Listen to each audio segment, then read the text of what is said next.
And welcome back to the Really Hill podcast. Today's guest is someone who has played a major role in shaping how professionals across Ireland and beyond communicate, lead, and support change in real world settings. Brian Foley is one of Ireland's leading trainers in motivational interviewing, working across healthcare, social care, and organisational systems. His work goes far beyond theory. This is about what actually works on the ground in conversations that matter. Brian has spent years helping practitioners move from tick box approaches to real meaningful engagement, where change isn't forced but facilitated. Brian, you are very welcome to the Really Hill podcast. I'm delighted to have you on board with us today. My first experience of you, and when I came across you first, was over 15 years ago, where I attended one of your training sessions. I think we've crossed paths a couple of times. You probably don't remember me, but I remember you. Yeah, there was a couple of different organisations I'd worked for that have had you in over the years, but I do know that, you do training literally all over the country, and you're probably multinational at this stage, are you? Not quite. No, I wouldn't go that far. We have done a few different events in a few different countries as part of MI training, but yeah, it becomes it's the odd time, mostly in Ireland. Very good. So before we get into the bones of it, Brian, can you just give us a little bit of your background, I suppose, where you're from, who you are, and how you got into the work in the first place? Yeah, well, and I do remember you from training because you're always very curious. You always had a curious mind and wanted to go a little bit deeper with every element of it. Even though it was only introduction courses, you were still looking ahead and running ahead with how this is going to fit and how is it going to apply in this set and how will it apply with this cohort. I do remember you because you always asked a lot of questions. And I suppose, so how do I get into this? So I'm originally from Ballymun, and I think in 86 I headed off. I done my leaving cert and we headed off to London. There was no real employment here for us, so we headed off to London. And I got various different jobs in London. Um, and I think coming up to 1990, on Christmas 1990, I came back home from London for Christmas, and I got told that there was a job going in a kind of in the Ballymun Youth Action Project. And at that time where I was working, I couldn't started to work with Dr. Bernardo's in kind of childcare. And I was having a few challenges in the UK, and one of those geographical moves seemed like a good idea. And so I came back to Ballymun, went for the interview, told them, listen, I'm heading back to London in 2 or 3 days, so I kind of need to know what's happening. And thankfully, the job was like a trainee. It was no experience or no educational qualifications needed. So being from Ballymun, the organisation had a strong ethos in community development, and I got the post. So I was lucky to get in there. And the team that was in there was really good.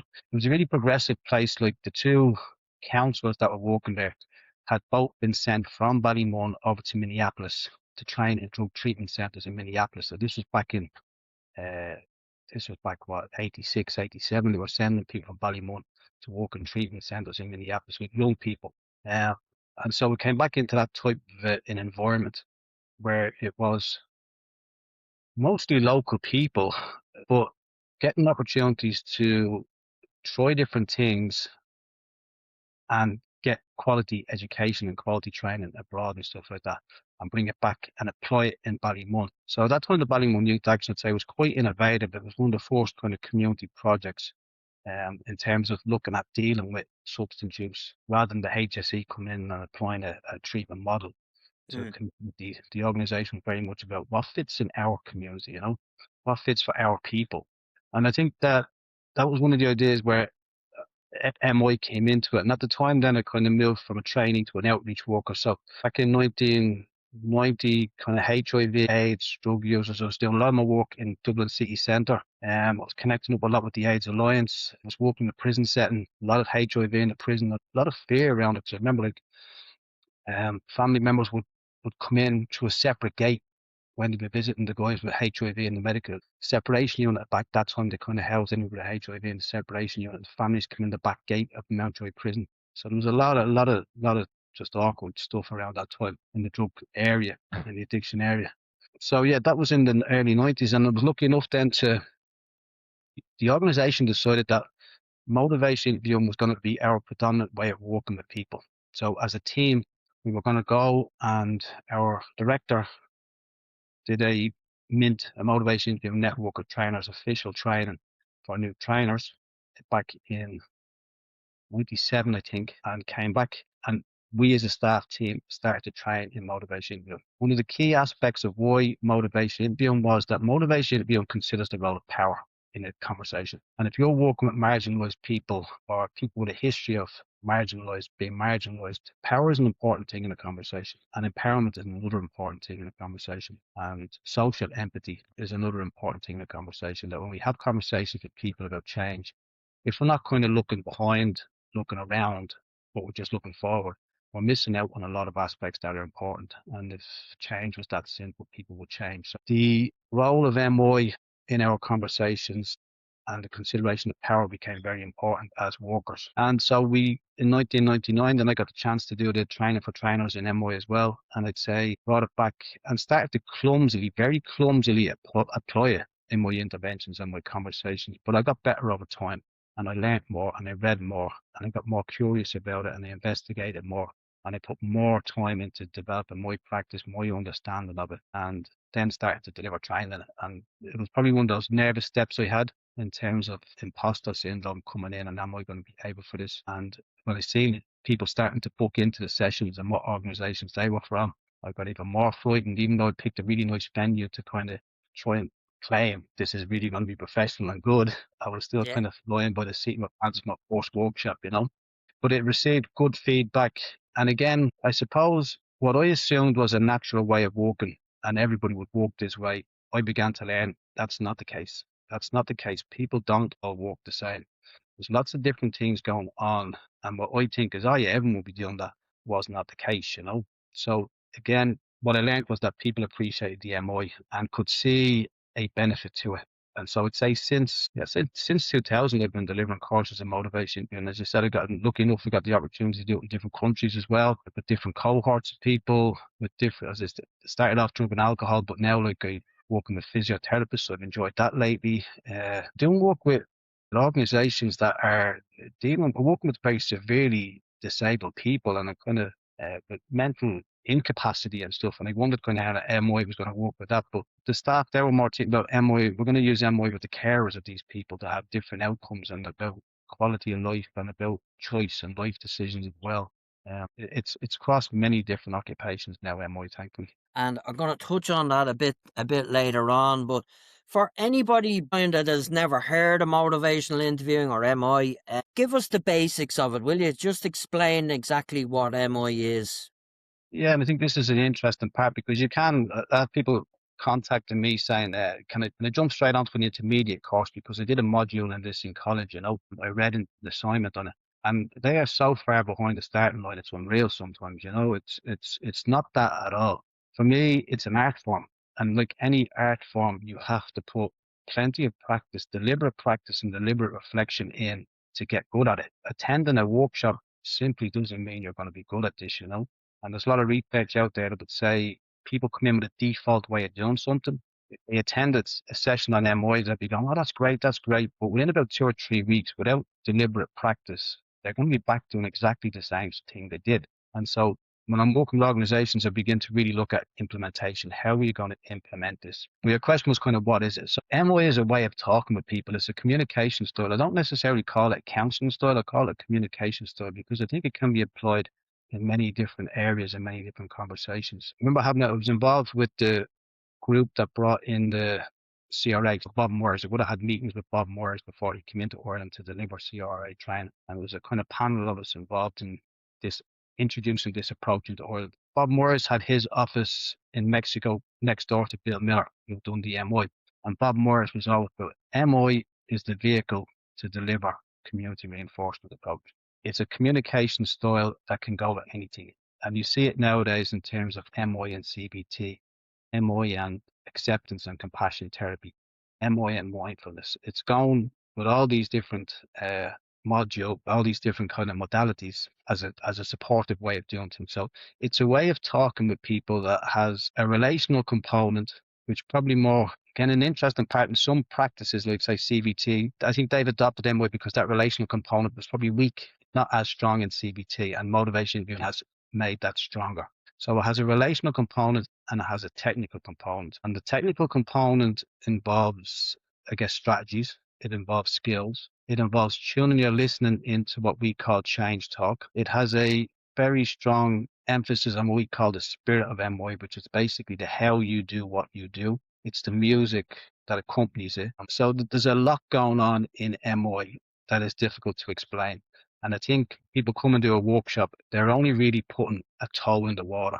And unless they keep applying, thinking, reading, listening to podcasts, helping the information to filter into them, move up to that ankle in the water, move up to that knee in the water, that's only when you start to really appreciate what it is and how it can be effective. Very good. I don't know why the word ambivalent came into my mind there, but I remember ambivalence and ambivalent. I don't think I understood the word until I went and done the piece of training, which is a long time ago now. Yeah, there's loads of different elements in it I remember that really made me sit up and think about.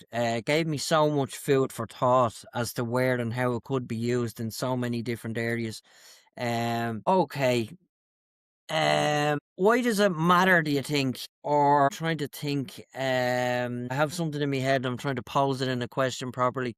Why do you think MI is really important in terms of addiction or behavioural change?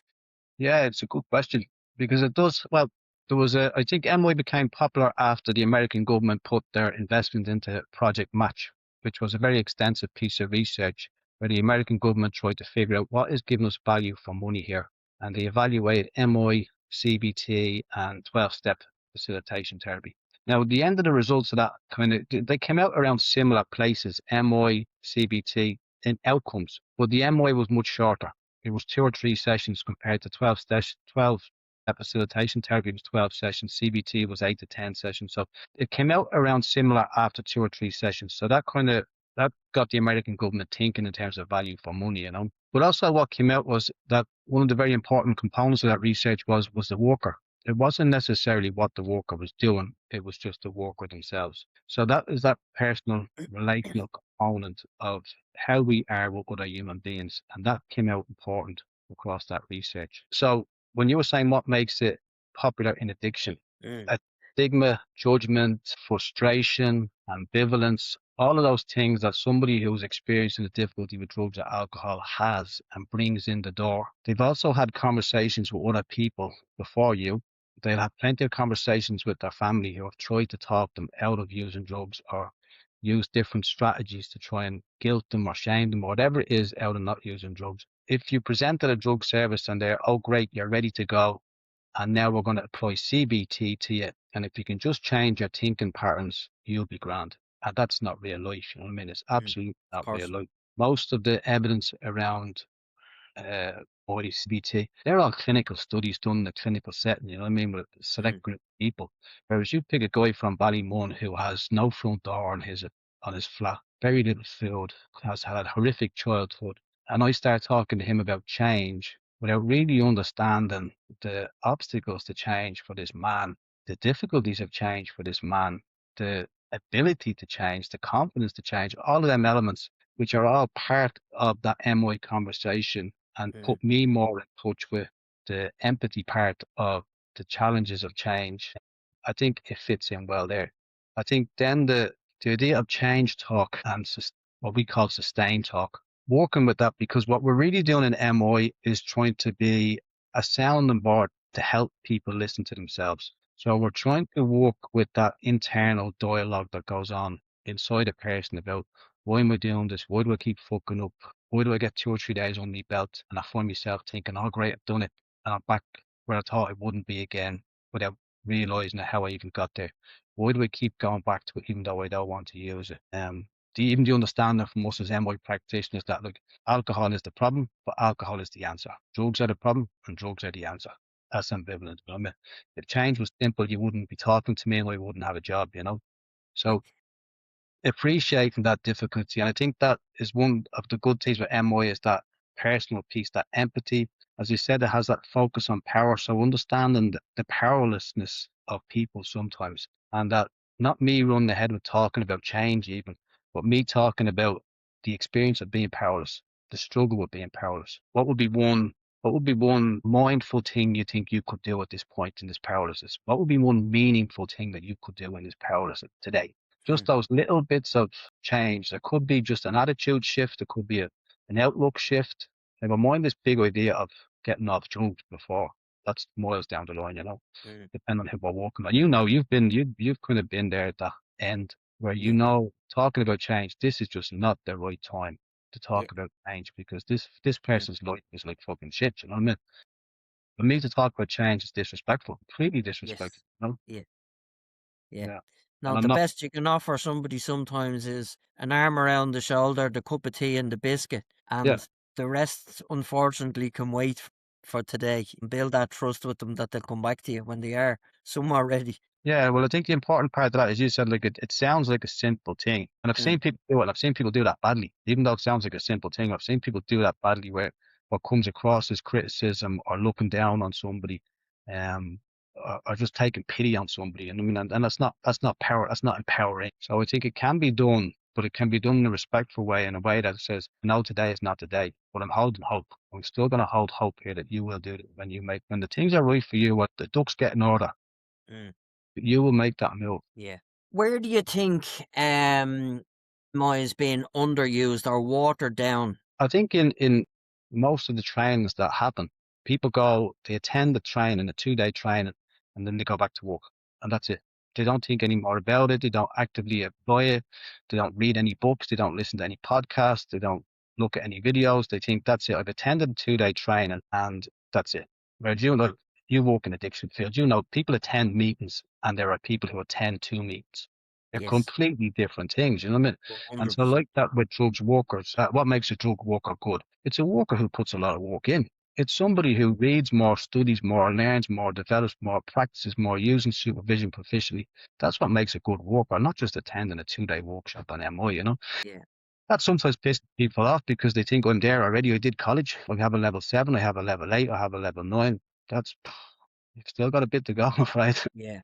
No, I mean, my pastime is, and some of my friends think I'm a bit weird, I don't do Coronation Street or EastEnders. I'll sit here and I'll watch a YouTube documentary on a different modality or, an interesting topic or something like that. I just love continuous professional development. And it's not even the professional bit, it's my personal development that really always stands out for me. And even when before I invited you on, Brian, I was looking at different topics or different guests to pick to come on and speak about different things. If you'd have asked me about MI before today, I'd have said it's another tool in the toolbox. Now, a very important tool at that. You couldn't have, my brain, I don't know why, I grew up in a garage. My father owned a garage, we fixed cars and my brain always goes back there. But I always, I love analogies and I always think of the toolbox and the importance of a particular tool in a toolbox. Like you couldn't have a toolbox without a hammer. You need a hammer, you know. And MI is one of those tools. It's a very, very important tool, but it is only a tool at the end of the day. When it's mixed in with lots of other things, you're getting the job done. Brilliant. Um, and new models of things come out all the time, so you need to add on to the tool every now and again. So, our tools wear out and they break, and they need to be replaced. And for me, my personal experience of MI was went and done it, found it fascinating, went and tried to implement it, failed miserably in some areas, but kept trying because I could see the importance of it. Went back and done further training, and I'd done a few refreshers over the years, even on top of that. But what my own personal experience of was it, and I think you just touched on it there, and I'd like you to expand on it a little bit for me, is that it's not one and done. It's not a 2 day course that you go and do, and then you just go back to work, and you can then say, oh, well, I'm trained in MI. And I know that same principle can apply to lots of different areas within our professional careers, but certainly in MI, and I've seen it loads of times, challenging a staff member on the floor one day after an interaction with a client, and they said they didn't get the result they were looking for, and I asked them a very simple question. Did you ask them an open-ended or a closed-ended question? And they didn't know what I meant. And I said, did you not do the MI training that was on here 6 months ago? Yeah, I did. I said, well, what part of that do you not understand? And that's quite a simple thing or a part of it, I would have said. But can you talk to us a little bit around that, and, you know, what your experience on that, and how receptive are organisations to even hearing that news, if they do at all, as to, you know, oh, well, we sent our staff on the training 3 years ago and they done their 2 days and that's it done. Talk to me about that. Yeah, I think it's one of the difficulties of the services, isn't it? Like we all work in services that are contained in protocols, procedures, restrictions, resource restrictions. So we're all limited in what we can do as as a drug service I work in. It's limited as to what I can do. I can't provide everything for everyone, Yeah, you know, I mean, it's got limitations. of course. Organizations like that have limitations too in terms of resources, manpower. They need to keep service delivery going. They need to keep the service going to people that are coming in the door. Closing for 2 days to do training is going to impact a lot. So it's a big Yeah, commitment for an organization because they've still got that stuff to deliver. So it's a bit of a dance. Same as having a conversation with somebody about change, that you know you're possibly not going to get everything you want out of this conversation, but maybe you'll get a little bit more about come back in 2 weeks and we'll do one more day and we'll do a half day skills session after that. If people want to follow up individually, then we'll support them follow up individually with intermediate training or advanced training or something like that. You know what I mean? They're not going to invest in the whole team getting it because it's just too big a commitment for them. And yeah, so I can appreciate the challenges for managers who have looking at that as well. Yeah, it's difficult. Ideally, yeah, people would want to keep going to trend. So one of the things I've done recently is that I've joined the Motivational Interviewing Network of Trainers UK and Ireland chapter, and so I've always been part of it, but I never went on the committee of it. So I got asked about going on the committee. I've gone on the committee, and we now have a community of practice, a monthly community of practice established. And that happens on the fourth Tuesday of every month online. And like that, there are different facilitators who will set up different practice scenarios. So we're not really giving anybody new information and the content, creating scenarios where people can practice in small groups, get some feedback, give feedback. And that, I think, is a really useful resource if people want to invest. And I mean invest, you're investing your time into this, you know? yeah, Yeah, and invest your time into improving your practice and improving your knowledge, because I think knowledge and understanding are not the same thing. So like me talking to you about, if I said to you, like, I'm a very compassionate practitioner, that's just words off the top of my mouth. Do you know what I mean? That doesn't mean anything, you know, until you start asking me, well, how does that show up, Brian, in your practice? In that last session you had, tell me about where you communicated compassion and how you communicate passion. How was it received? Why did you do it, Brian? Why didn't you ask an open question about change instead of decided to spend 5 minutes here demonstrating compassion? What was going on in your head that you thought that, you know? So actually taking things from knowledge to understanding is a different process in itself. You know, that takes time and takes work again from the worker's point of view to really understand. Even like uh, I work in empowering organizations. Like what does that mean? What does power mean to you in a conversation? How does power show up in a conversation? How did you empower that person in that conversation? I'll give them information. What's that really empowering someone to give them information? It's understanding isn't just not the same as knowledge. Knowledge is not understanding. It takes a yes, lot more effort and work to do it. yeah. What's the difference between theory and reality, isn't it? It's very good too. As you said, you take MO, your heart is lifted here. I'm going to help people. And you go in and you really want to help people. And someone has just come from prison, has very little outlook about what's going to go on. Now they're going to be sharing a room with four of the guys in the hostel tonight. And you're talking about the idea of kind of cutting back on tablets. That the tablets are going to help me sleep tonight. It's just the, you know what I mean? Yeah.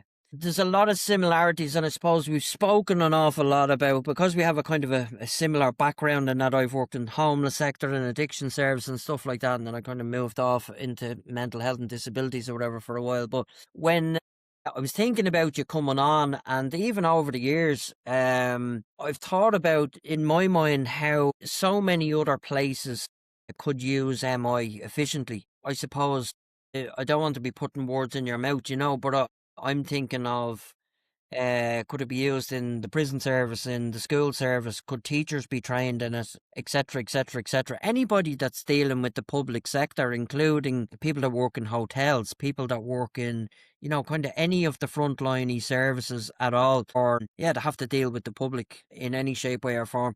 Can you talk to me a little bit about that? And are they open to it? Are they not open to it? Have you had much of a response to it? What would that look like if, you know, if they were a bit more, I suppose, open to receiving that?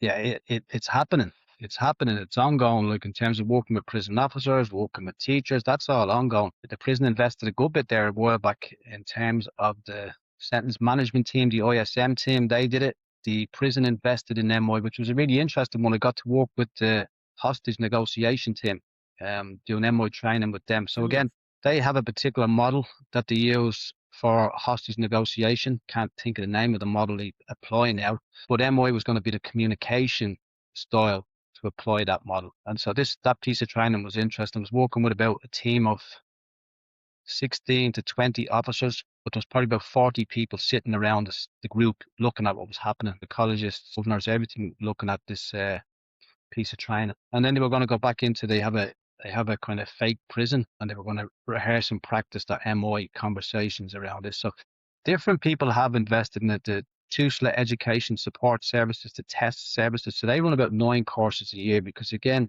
people are going into them roles and going out of them roles. So unless you've got ongoing training to try and keep everyone up to practice, it's really important. I find even the teachers who've done a lot of work in communications, that this is something they really value. They really value this as a way of talking to people, and it almost empowers them to feel able to have these conversations with people rather than feeling unable to manage difficult and awkward conversations with people. That MI somehow gives them that ability, but also that position, the position in the conversation, that I don't have to fix this for you, that I can help you to fix it for yourself, and that it's not necessarily my responsibility to fix this. I can't necessarily change it for you, but it can definitely help you if you find the time is right for you to do something for yourself.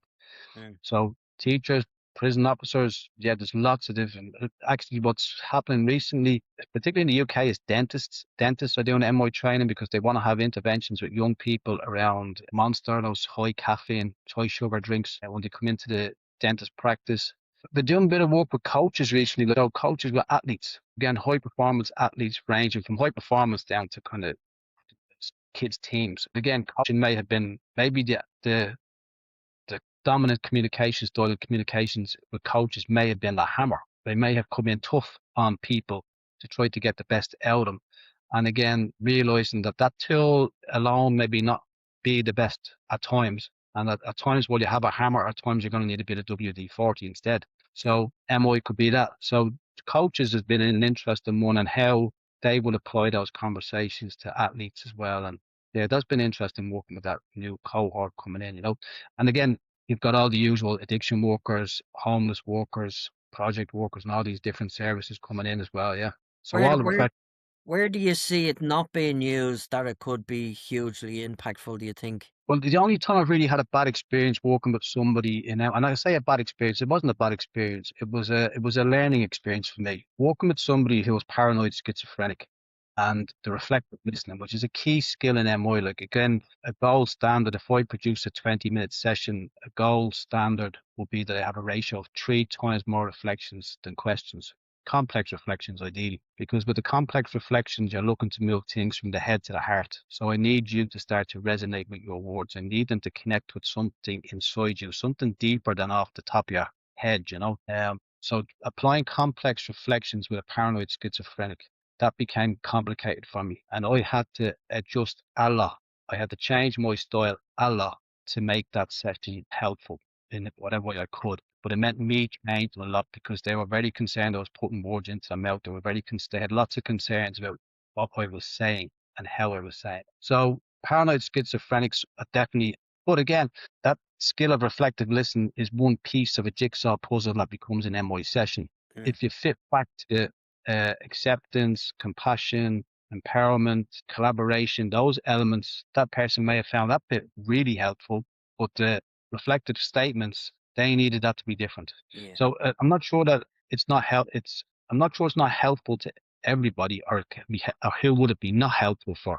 Mm. I think at times the relational components are more important than the technical components. Like you said about giving someone a cup of tea, sitting with them, not trying to change them, just accepting them for where they are, and being interested in what's got you here and why did you decide to come in here. Like, you could have went anywhere, but you actually came in the door today, and you're somebody who's quite brave. You're going to tell me about goals you have, and you tell me about struggles you're having, and you're very open to involving people in your life. I'm not trying to change you, just giving you an affirmation, trying to build you up a little bit, sit with you. That's MI, but it's Mm. not change. It's not doesn't have a change target in the Yes. conversation. It's helpful, I think. So it can be helpful in all different ways, I think. Yeah. And I think MI has, and you can correct me on this one, I'm asking you instead of telling you, it's evolved over the years, MI. So I remember studying this years ago and there was rolling with resistance, and I think that's evolved a little bit, hasn't it? Yeah, it has evolved, and it's probably thankful as well because the reward again, if from an MI point of view, if I'm saying God, Richie's really resistant, I've lost some of that relational component straight away, and it also means that if Richie will just do what I said he should do, he'd be grand, which means I'm right and Richie's wrong.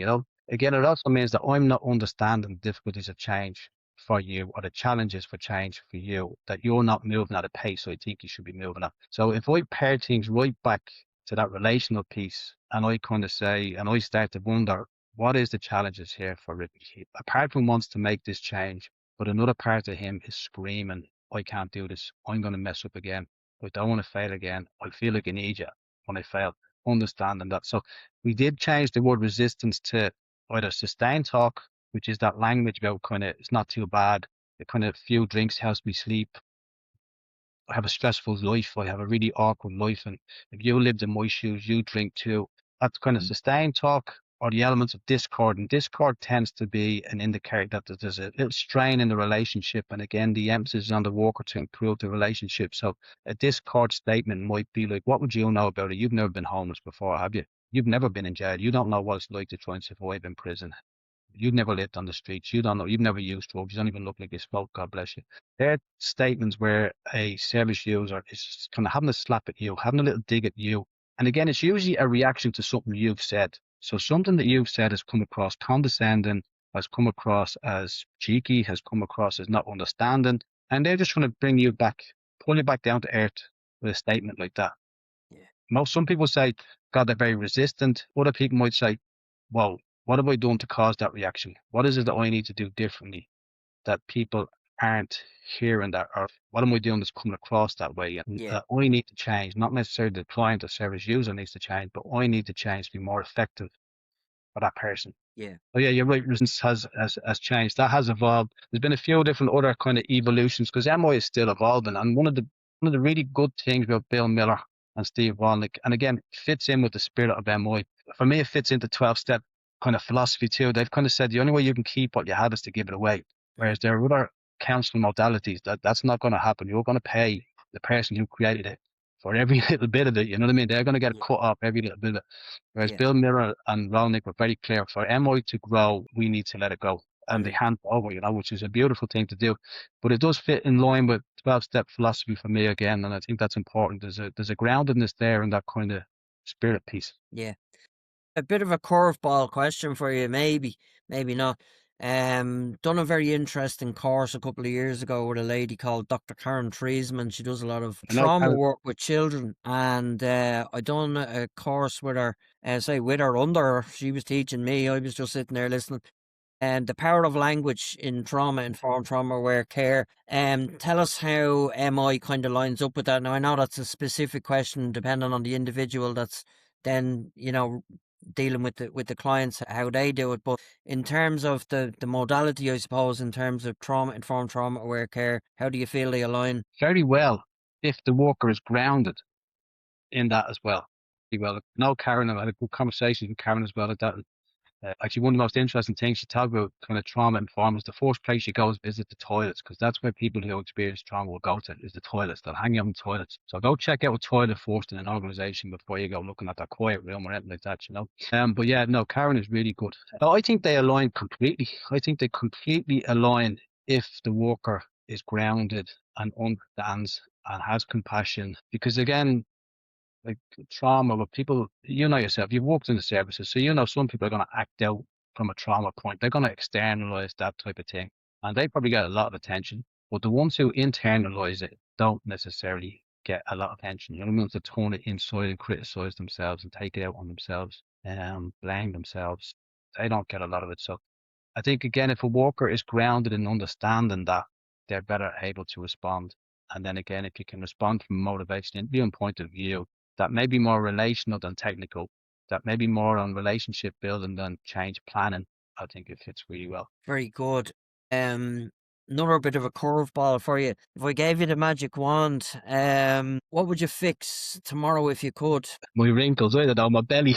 I'm not, you don't mean a personal point of view. Like, what would you fix in terms of the system or in In terms of? terms of the system, or even in terms of MI, is there anything in it that you think it's missing? It needs added to it, taken. What your and the reason I'm asking you is you're around. I know you didn't come up with MI, but you're in it that long. If anybody knows the modality inside out and back to front, it would be yourself. And it's not to have a go at anybody or anything like that. But if you were to see it evolve, where would you like to see it go, or what would you fix in it, or what would you change? I think people having the opportunity to become proficient. I think that's what I'd like to see happen. You know what I mean? If I had that magic wand, because to become proficient, and like you mentioned that you did it, and then you kind of fell over a few times trying to do it, and that's normal with any skill. You think back to learn how to drive a car, it was a complex skill, and you made mistakes, you cut out, you didn't look in your mirror, you failed your driving test first time, but you kept at it. You kept at it because you knew this would be a useful skill to have, and you became good at it. You know, you drive from A to B now, you don't even think about it. Watched the game with Haaland there the other day, and you got some guy running down the pitch at top speed. Two guys, two other the opposition beside him, they're trying to take his head off with Hurley's, and he still puts that ball out of the bar, but he's not thinking. Yeah. It's just an automatic pilot thing. So I think if you can develop proficiency with a piece of practice like that, where it Mm. becomes Richie. It's when is Richie you and M. What is the difference between Richie and MY and Richie? They're the same thing. Yeah. What is the difference? How can you recognize the dance from the dancer? You know what I mean? Yes. I think if that's it, if you can develop proficiency with it, I think people will be a lot more effective in their Mm. interventions. And the bonus side of that is it will cut back on burnout. It will cut back on compassion fatigue. It will really, if you can change those fixer parts of you, those parts that want to help, if you can begin to rein them in and control those natural urges that you have to help, you'll last longer in this field, you know. Yeah. So the other thing is, Brian, you're obviously out implementing this training all over the place and to lots of different organizations. But you also work in the sector yourself, so you get to see it kind of in practice on a day-to-day basis. In terms of other services that don't have a Brian sitting down in 4 offices down that they can knock on the door and ask a question to, how do you think they improve and grow and strengthen within their organization? And I know you've touched on and you've nearly answered the question for me, but how do you think, what would, in an ideal world, no money is an option and there are restraints and things like that, but how do you think an organization can implement it stronger, better, all those kind of things? Yeah, it's strange, I suppose like so so I work for Brace, which used to be Ballymun Youth Action Project. I still work in Ballymun Youth Action Project. 38 years later, I still work there. I still work in Ballymun. I work with children of people who I used to work with. And they had drug and alcohol issues, you know what I mean? Generational stuff. Culture in an organization is really important. Having people at the top who understand that and are committed to creating a good culture. I think that is really important. I don't know where I'm going with that because I've lost my train of thought. What was your question originally about? But you know what? You've answered something for me that I probably didn't ask you that I wanted you to say, or I wanted to hear even, about, the people at the top understanding what the people on the floor need Yeah. and leading in that in terms of making it happen and rolling that out. And that applies to so many different areas, not just MI. I suppose the question was, yeah, how does another organisation, i.e. not the one you work in, that don't have a Brian on the floor or a couple of Mm. offices down, implement it in their service so that it's actually a functioning thing within a service? It's not just the box ticking exercise of we've trained our staff up in MI next, because you don't see real impact there, And I think that's where I was going. So it's around the culture. The culture has to value it.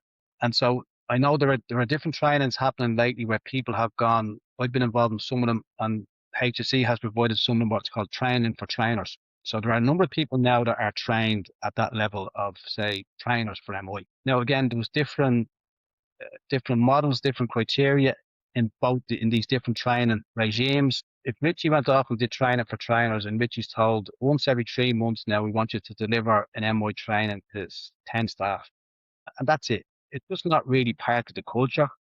Um, it's different to embed an MI philosophy in an organization where you're actually modeling it. Where, as you said, that you asked that way about so you asked them, did you ask them an open question or a closed question? Which is again a closed question from your behalf. But if you were to make that more open, it's like, so tell me what happened. Tell me Yes. what you noticed about the interaction so that you're modeling MI Yeah. into the interactions. And the same with the management staff, that they're modeling MI all the way down from compassion, empathy, believing that the staff they have can be can be good at what they do if they can kind of help them to grow. Yeah. There's something in, and even like again, I provide supervision. So I work with people that are very academic, but I work with people that are also very relational. And I've seen people that struggle to struggle to understand theory and apply theory. But fuck me, if the shit hits the fan, they are great with people. They are Yeah. wonderful. Yeah. And vice versa. People who kind of Yes. understand theory, but still their relational skills are not as strong as Yeah. somebody else. But that's Mm. the hand I've dealt with as a manager. And so I need to all those different cards that are in that hand, and they're going to evolve differently. So me modeling MI is Mm. important. Culture of that in an organization. So if I was your manager sending you off to do training, and then say, Richie, you deliver 3 trainings there a year, and I'll tick that box. It's not the same thing. Of course. It's not the same thing, you know what I mean? It is saying, it is me standing as a manager. Oh yeah, we deliver 3 in motivation induction courses a year for our staff. You know, not the same thing. It's kind of we've invested in a culture of MI in this organization, from the leadership all down to our interactions with our service user and vice versa. One of the things I did a training for trainers there recently, and again they had to get rated by the service users. The service users had to rate. Now, of course, service users being service users, power being power. All service users, the worker was great. Remember when they say the worker was great? Service users don't want to annoy their workers. They want to get their work like them. And you talk about trauma and but it's one of those things that's going to happen. It's hard to gauge it by that clients want, like, I mean, we all want people. They want to do this thing. But I think getting the chance for service users to give feedback, even where I work, we will do questionnaires, anonymous questionnaires regularly, where the clients would score the work for a couple of different areas, anonymous. They fill in the questionnaire and they leave it in a box. But for us, it gives us good understanding about the areas that people found helpful. And it also gives us good understanding. The one thing that always comes back in the research we do is that people say, um, I didn't talk about, or I didn't always talk about what I really want to talk. And so whether that's to do with the worker style, whether it's to do with the client not feeling safe, there's something happening there. But in those conversations, clients aren't talking about probably what they really need to talk about. That's the feedback for me to go back to the things they get. What's going on here? What can we do about this? What do we need to consider in these interventions to up that one notch, just up that one notch, that people feel safer, people feel okay to do it, that we're making sure that if there's a little innuendo, there's a little lean on the left, that we spot that and that we can hold that and move with it, you know? So I think getting organizations to get that culture, create that culture, hold that culture, not dilute it, will be the thing. Yeah. Very good. I've just a couple of questions for you before I let you go, because I know you're a busy man and I do appreciate you giving me the time to come on today. If you had a message to the 20-year-old self, what would it be? It's an interesting question. Just to say, I appreciate you saying I'm really busy, because you know all I've said to you is I'm going to go get me dinner. Not that I'm busy at all. That's busy enough. But I think it's a really interesting. I've actually just changed jobs. So I've always worked in client services. I kind of ran client services in Brace for a good number of years. But I've only just in April there now, the start of April, I changed and I've taken over Brace Trainings. Again, that organisation, which was the Ballymore Youth Action Project, we changed its name to Brace. It's always had a training centre because it's seen education as power. Oh God, I can't remember what year we started a training centre. We started a training centre probably back in the late 90s. And at that time, it was about training Ballymore people to respond to addiction in Ballymore. Mm. We started off with like what we call the Community Addiction Studies course, all about empowering local people to create responses. And there was responses that came out as a community development piece about responding to issues in your own communities. And that kind of went national, that training. Lots of different organizations came out of that training, you know. So I'm now looking after a training centre, which is interesting. I don't have many. I still have 1 or 2 clients I work with, because there are 1 or 2 clients I work with that are licensed and they have to be linked into counselling to maintain their kind of freedom, or else they go back into jail. So they would be hard to hand over at this point. But I really enjoy the dance of a conversation with a service user. about change. Like I really enjoy it. It intrigues me. It energizes me. But I also found that I also found I was getting more tired. I was also feeling more of a struggle coming back after a holiday, that the energy levels and the enthusiasms weren't as high. So this shift has come for a good time for me now into this new position where the client work is a lot less, but the educational work is a lot more. Mm, And I'm enjoying that shift. What would I have said to myself at 20? I would have said, do the exact same thing. Yeah, do the exact same thing, you know. mm. It's been a really good career. You can see the bikes in the background. Like we created the Recovery Road Cycling Club out in Ballymun. I really enjoy that. Still go out with the lads on a Thursday night and a Sunday, and we do good I stuff. just see them on the social media. It's a good crowd as well. Is it? Well, it's good. It's good. It's probably got down now. It's gone down a little bit because it's actually got more serious rather than more social. You know, like as a granger cyclist, like they go off and do like there's two guys heading off to Portugal to do a cycle for suicide, the length of Portugal. Like these guys could do some serious cycling now, you know. One of them there did a 180k cycle up to Derry and ran the last 50k into Derry as another personal challenge. And I was like, what the hell? Yeah, Iron Man stuff. Yeah, they're kind of serious now with this, you know.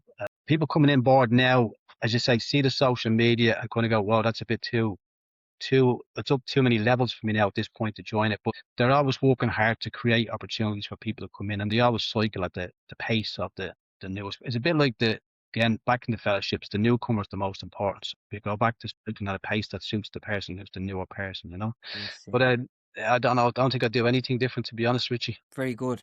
Two things, and I'm going to let you go. A message to anybody tuned in today, whatever it is you want people that a message you'd like to deliver with them, and tell us about MI Ireland, where we can find you, anything else that we need to know about you, or any of that kind of stuff. The floor is yours. Yeah, I think, well, MOR and the website is there, the socials are there, LinkedIn is good. In terms of kind of even trying to sell MOI, it's very difficult to sell MOI. I think you need to experience it. I think you need to experience it, you know what I mean? And that works out better for me. So even when we do a training, there's one, yes, we will do some role play, but I'm only doing role play so I can kind of loosen you up before I throw you into a real play. You know what I mean? When you do a real play, there's far more learning in the impact of an MOE intervention in a real play than a role play, you know? And I think that learning is really important for the practitioner. It's like reading about it versus living it. It's completely different, you know? So for me to try and sell MOE, I'm not going to try and do it. I think if people want to be curious about it, they can come along to a training. Again, I'd like to try it. If you get into that training, that you throw yourself into the service user role, that you talk about you and changes that you're trying to make in your life, because we're all trying to develop, we're all trying to change, and we all have the same pulls and pushes about leave things the way they are. It's not too bad. I'd like to lose weight. I love a curry and chips, chicken balls, chips and curry sauce are my go-to after a cycle. Can of Coke, I love a can of Coke. So my lifestyle is not as healthy as I would love it to be, you know. Yeah. But still, we all can't be perfect. So that thing about just getting in and having them conversations about change, because as an MI practitioner, I'm really just trying to help you listen to yourself. And in listening to yourself, that ambivalence that you mentioned at the start becomes clearer. And sometimes separating ambivalence is really important for a person, because when ambivalence is there, you can kind of be bouncing, like, oh, I really should lose weight. But it's not that bad. No, but if I let this go on, it's going to get worse. Mm. Yeah, but like you're still walking 10,000 steps a day. Like you're still doing a lot. Like, yeah, but it should be like, what? I can't see what's happening inside my heart. Yeah, but you're not on any medication. You bounce back and Yeah. forth.